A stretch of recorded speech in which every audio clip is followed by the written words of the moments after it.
여러분, 제가 질문 하나 던져보겠습니다.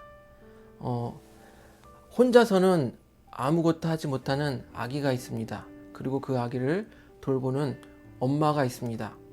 그러면 아기와 이 엄마의 관계에서 누가 더 행복할까요? 질문이 좀 어려운가요? 그럼 달리 한번 질문해 보겠습니다.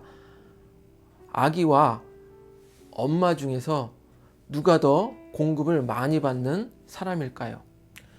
우리는 흔히 아기 엄마가 아기를 먹여주고 입혀주고 재워주고 이렇게 모든 것을 공급해주기 때문에 아기가 더 많이 공급을 받는 존재라고 생각하기 쉽습니다.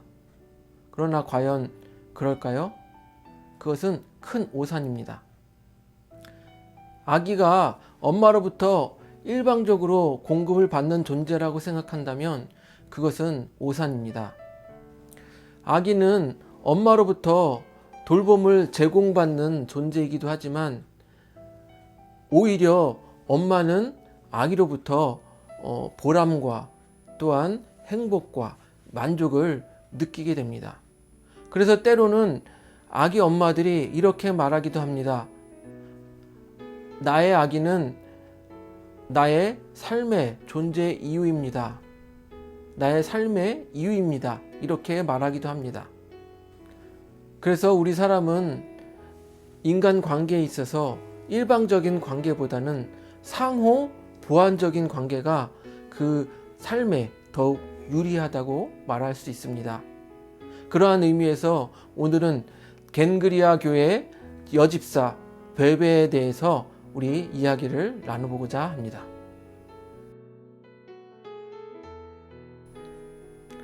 로마의 교회에 남루한 차림의 여인이 찾아옵니다. 그리고 교회 사람들에게 바울의 편지를 전하여 줍니다. 이 편지를 전하여 준 사람이 바로 여집사 베베입니다. 당시 여인의 몸으로서 겐그리아에서 로마까지 바다를 건너 먼 곳을 여행하여 편지를 전하여 준 것입니다. 그런데 우리는 궁금증이 생깁니다. 바울은 중요한 편지를 건장한 남자에게 전달하라고 하지 않고 왜 연약한 여성의 몸으로서 먼 곳을 여행하여서 편지를 전하여 주라고 했을까요?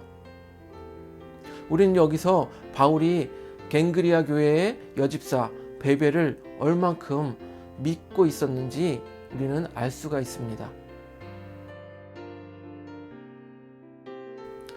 로마서 16장 1절 내가 겐그리아 교회의 일꾼으로 있는 우리 자매 베베를 너희에게 추천하노니. 여기서 겐그리아 교회의 일꾼이라고 표현되어져 있는 겐그리아 교회의 일꾼이라고 표현되어져 있는 디아코노스라는 단어는 당시에 교회의 집사를 일컫는 단어로 많이 사용되었다고 합니다. 그래서 바울은 여집사 베베를 추천한다라고 말하고 있는데 왜 여집사 베베를 추천하였을까요? 바울이 자신의 편지를 통하여서 하나님의 말씀을 로마 교회 사람들에게 전하여 줬을 때 그 로마에 있는 교회 사람들이 그 말씀을 이해하지 못하는 부분이 있을 것입니다. 그때 이 여집사 베베가 그 말씀을 충분히 설명해 줄 수 있다는 것을 말합니다. 그래서 그만큼 바울이 이 여집사 베베를 신뢰하고 있었다는 것을 의미합니다.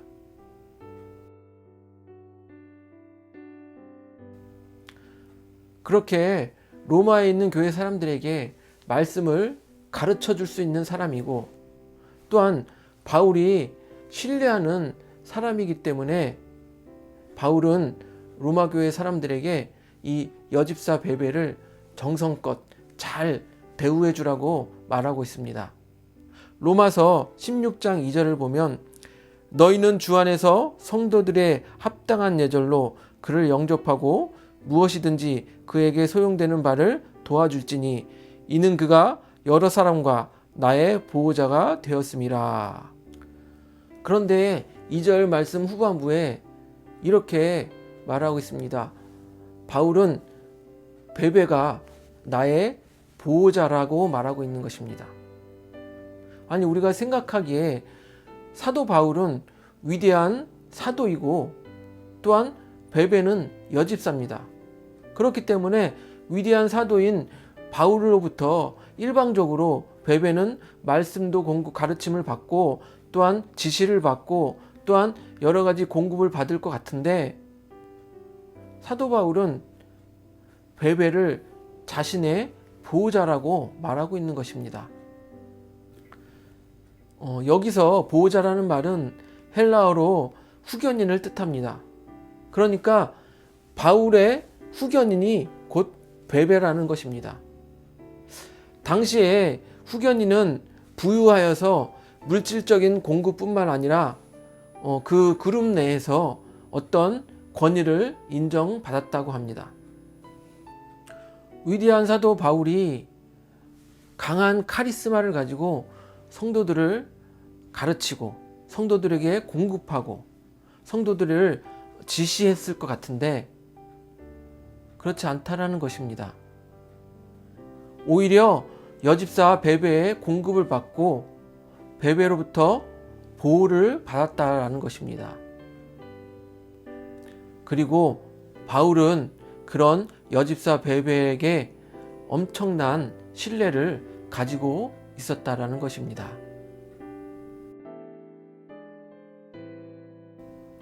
그렇습니다. 우리가 신앙생활을 할 때 한 목사님에게 혹은 어떤 한 선교사님에게 혹은 어떤 한 영적인 지도자에게 묻지도 따지지도 않고 무한한 신뢰를 보내고 그 한 사람에게만 공급받으려고 하는 그런 자세는 옳지 않다라는 것입니다. 그들 또한 사람인 것입니다. 여러분, 한자에서 사람인 자를 보면 사람이 서로 기대고 있는 모습을 하고 있는 것을 보게 됩니다. 또한 하나님께서도 창세기 2장에 사람이 혼자 사는 것이 좋지 아니하니 라고 말씀하시면서 아담에게 돕는 배필을 만들어 주시게 되는 것을 우리는 보게 됩니다. 그러니까 부부 관계에서도 또한 교회 안에서 신앙적 관계에서도 누군가가 일방적으로 우위에 서려 하거나 일방적으로 가르치려 하거나 일방적으로 공급받으려고 하는 이런 관계는 유익하지 않습니다. 어떤 사람은 이렇게 불평합니다. 남편이 돈을 못 벌어서 내가 이 모양 이 꼴로 사는 거야. 그럼 본인은 돈 안 벌고 일방적으로 받으려고 하는 것은 아닙니까? 또 어떤 사람은 이렇게 말합니다. 아내가 집에서 살림을 제대로 안 해서 집안이 엉망진창이야. 그러면 본인도 받으려고만 하지 말고 직접 청소하고 빨래하고 설거지도 하세요. 어떤 사람은 이렇게 비판합니다. 우리 교회 목사님이 카리스마가 좀 없어서 왜 목사님 탓만 합니까? 본인이 목사님의 부족함을 채워주려고 하거나 아니면 본인이 전도를 하거나 본인이 교회에서 무언가를 하려고 하진 않습니까? 교회에서 받으려고만 합니까?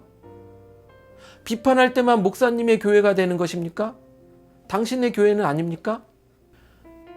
그렇기 때문에 부부 관계에서도 교회에서 목사님과 성도들의 관계에서도 일방적인 관계보다는 상호 보완적인 관계가 유익한 것입니다. 우리 사도 바울이 여집사 베베를 자신의 보호자라고 말한 것에서 배우시기를 바랍니다. 로마서 8장 28절을 보면 우리가 알거니와 하나님을 사랑하는 자 곧 그의 뜻대로 부르심을 입은 자들에게는 모든 것이 협력하여 선을 이루느니라. 우리 기억하시기 바랍니다. 우리 주님 외에는 우리 모든 사람은 연약한 존재인 것입니다.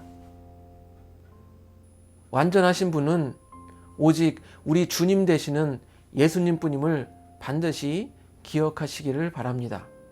우리 이 마음을 가지고 함께 이 찬양을 하고 각자 이 자리에서 기도하는 시간이 되시기를 바랍니다.